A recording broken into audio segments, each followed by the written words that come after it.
It is Thursday, October 31st, 2024, and that means happy Halloween. Wherever you are, hope you're having a healthy, happy, prosperous, and peaceful day. And on top of that, what else is it today? I'm sure you all know from the title of the video, and you probably knew before if you're into the topic of Bitcoin. October 31st is, of course, the date that is commemorated as the release or the publication of the Bitcoin Whitepaper by Satoshi Nakamoto. And that happened 16 years ago on October 31st, 2008. Arguably, it was November 1st, 2008, depending on the time zone of wherever the person or group or entity was that published it. And to that end, I have some amazing and huge news for you. I've done some research. I've done some digging. I've looked into all the known suspects. You know who they are. Hal Finney, Adam Back, all those guys. Everybody else, right, that was on the cypherpunks list, and even people who weren't. And I found something. Hey, Clegg. Hey, buddy. I found something. That's right. Corporal Clegg is the... No, it's not Corporal Clegg. But I did find who Satoshi Nakamoto is. And in this video, I'm going to reveal it to you. So you don't have to watch that HBO show. God, hope you didn't pay $10 to watch that. And you don't have to believe any FOMO or FUD documentaries or silly research documentaries that are just full of nonsense. Okay, there was a reason Satoshi did things the way that Satoshi did. There's a reason pseudonymous activation of the Bitcoin protocol happened the way that it did. Right? There was a reason that Satoshi Nakamoto left the Bitcoin community in 2010 after creating it in 2008. Right? There was a reason that Satoshi, after mining about 4% of all Bitcoin that could ever be mined, decided that said he wasn't going to mine anymore. When I say he, I mean he, she, or it, or they, okay? Until I reveal to you what I have found. Because again, what I have found is in fact the truth. And you will be hard-pressed to find anybody else who can demonstrate a better case for who Satoshi might be. I'm walking into that thing. Amen.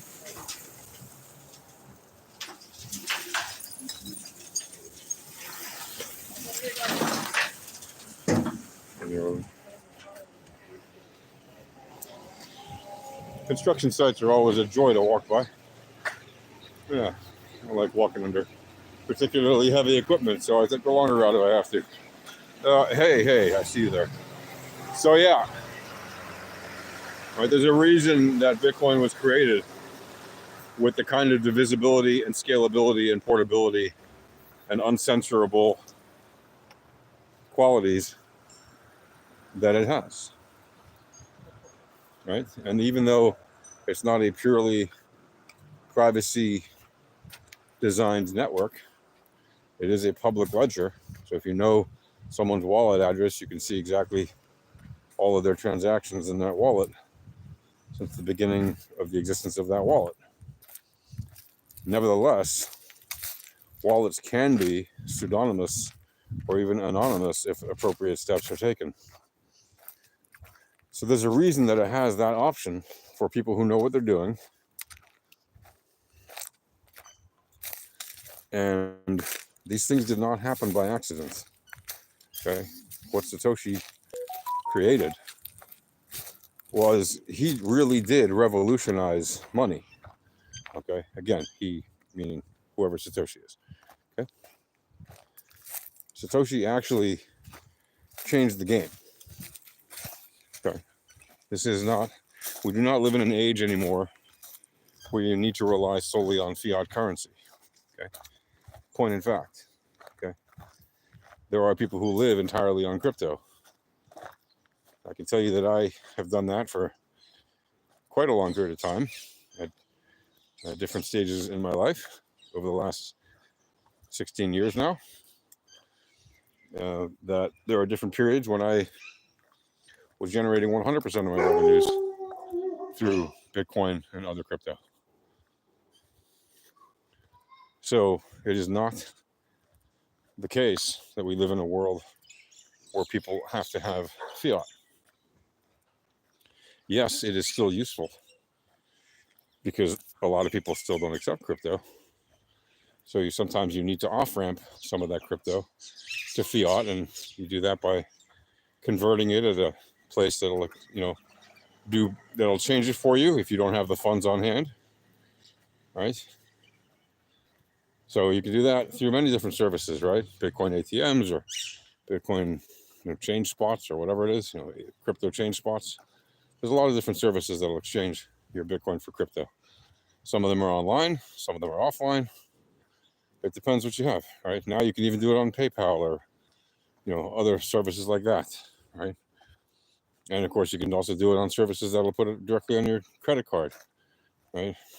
If your credit card allows inbound deposits from those kind of services, where you literally send your crypto to some service that'll send you back, the dollar or fiat equivalent of your choice, obviously minus a service fee and minus, whatever the exchange rate difference is, because obviously if like your currency trades, whatever, let's say your currency trades at 5 units of whatever your currency is to the dollar, so they might give you like 4.9 of those units to the dollar, right?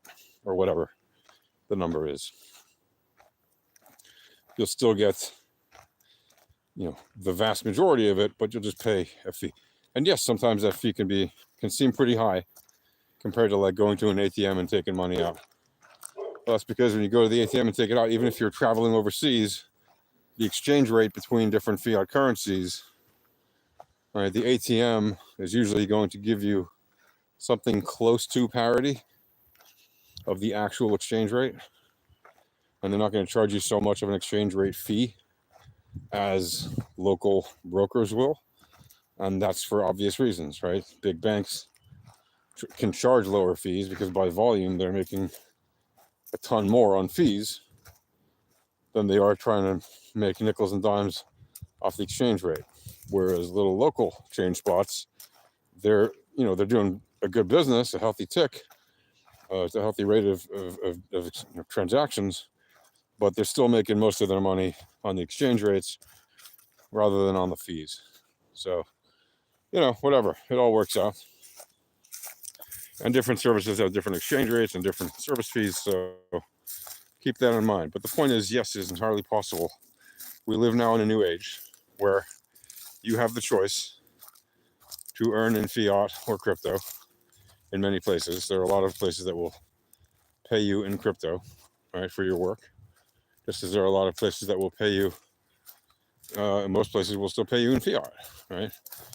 But remember, like, people didn't always people didn't always earn in fiat, right? If you were, for example, a nice Burmese mountain dog right there, I know that one. If you worked in a steel mill, or if you worked in some kind of union job about 100 years ago or so, very often, or in a coal mining plant, very often you would not be paid in dollars, right? In the US, you'd be paid in basically an amount of credit that you had the right to buy stuff with at the store. the company store, right? That's what they would call it. And they called it that because it was a store that the company owned that had all the goods and services that a typical worker would need in their typical month. All right. And if there was anything that they couldn't get there, either the company store would get it for them at a certain price, taken out of the money that they earned, right? Or sometimes they could lend them the money to go get it from somewhere else, and then they'd have to pay back that money that they were lent, unless it was taken out from their personal earnings, in which case, then yeah, they could do that. But that was only under special circumstances, like it was a special kind of medicine or something you really needed to buy that they just didn't have in those company stores. The vast majority of things that people bought in a typical month, groceries or even regular medicines, clothes, books, for their kids for school, like a notebook or whatever, because we're talking about a time when there weren't a ton of different books that kids had to bring to school, but there were some. All those things were provided for in the company store. So the company never actually gave people money in a bank account. They literally just gave them a number in a ledger that they kept, and go prove to them it was wrong. If it was wrong, good luck. There was no cross verification of the ledger. There was no transparency. They could just lie and tell people, oh, no, you used, all your money by now. And that was, so then people would be going to work in debt to the company store. And which is why you get that line from the song 16 tons, right? You load 16 tons and what do you get? Another day older and deeper in debt. St. Peter, won't you come? Because I don't know. Because I can't go. I owe my soul to the company store. That's where that comes from. Right? Because people were working themselves to death through debt. So even in the days when there were dollars already, oh boy, were there. There were dollars, but there were also company store credits. And people were working against the debt that they had in the company store. And they couldn't get out of it. It was like being a hamster on the mill. So they would literally work themselves to death. And most people didn't live to 65 even, right? Those that did, good for them. They got to retire and live on some, pension. Again, in a house that they paid for with whatever they earned from the company, which the company would provide to them the housing, right? And they had the right to decide if they wanted to buy it or not. And of course, most people did, because they knew if they didn't take that, they wouldn't be able to get another house. They didn't have any money. So then the pension that they had was not much, but it was enough to live on, because, 100 years ago, a dollar went a lot further than it does today. And so they were able to get by on a lot lower number. But it was not like they were fantastically rich or something. They were comfortable enough to live until the age of 80 or whenever they typically died. But most people didn't live until that long, especially if they worked in mines their whole life. I think they would typically be dead by 50 or 60 because of black lung or whatever. Other disease or injury might cause them to leave life earlier, which was unfortunately a reality for people who worked in coal mines, for people that worked in other kinds of mines, for people that worked in steel factories, steel refinery plants, even early car manufacturing plants. These were dangerous jobs, and there was no OSHA standards of practice to protect them. All right, they didn't have, even though they had unions, they didn't have very strong unions until later in the century. Right, it was like the beginning of the union days. So they didn't have great labor rights. They didn't have great guaranteed contracts going up every X number of years, or have the right to strike and then all that. No, if people went on strike, the cops would come out, or whatever protective service the company would own. Literally, they would own the local police, and they would tell them to beat up on the strikers. Now, why am I telling you all this while I'm talking about Bitcoin's white paper birthday? Because Bitcoin was designed to combat this entire system of fiat, including that whole notion of the whales of the existing models continuing to own everything. The problem with the whales of the fiat system is that they don't stop owning everything. And in Bitcoin, the whales own everything again. But the difference is that people can still get a piece of it, even though it's a tiny, meager piece. It's still possible to get a piece of it, and it's still possible to increase the amount that you own of it. And it's also possible to own more fiat in general. Right? It's possible. It's not fiat. It's possible to own more crypto in general, because there's a lot of different kinds of crypto. For example, Litecoin. I've talked to you guys a lot about Litecoin recently because I think it is highly undervalued because it contains the same code as Bitcoin. It usually gets that code first. When it comes to anything major, it's designed to get that code first. That's the whole purpose of its existence originally. It's a test bed for Bitcoin. So whatever happens on Bitcoin ultimately usually happens on Litecoin first. Right? In addition to that, what happens on Litecoin happens to be about 4 times faster than what happens on Bitcoin. By that I mean the amount of coins on Litecoin that are mined is 4 times the amount that are mined on Bitcoin in the same epoch, okay, in the same 4-year period or whatever. So during the first 4 years of Bitcoin, any block you mined would get you 50 Bitcoin. In the first 4 years of Litecoin, any block you mined would get you 200 Litecoin. Nice, right? The reason for that is because there's 4 times the max supply on Litecoin.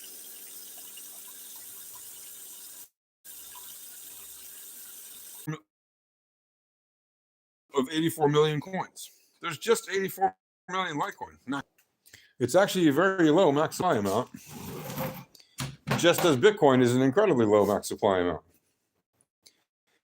Because even at 84 million Litecoin, that's barely enough for 1 Litecoin per millionaire or billionaire on Earth. Barely enough. Anyway, that's going to do it for now. I just wanted to let you guys know about this and wish you all a very, very happy Halloween. And I hope you have a fantastic day. I hope you enjoy the sweet 16th anniversary or birthday of Bitcoin's Whitepaper publishing date. May you have happy trades. Oh, yeah, of course. The big Satoshi Nakamoto reveal. How could I forget? You ready for this? We are all Satoshi. We are all Satoshi. I'll say it again. We are all Satoshi Nakamoto. Okay? He left it, Satoshi, whoever Satoshi was, left it for humanity to decide what to do with it.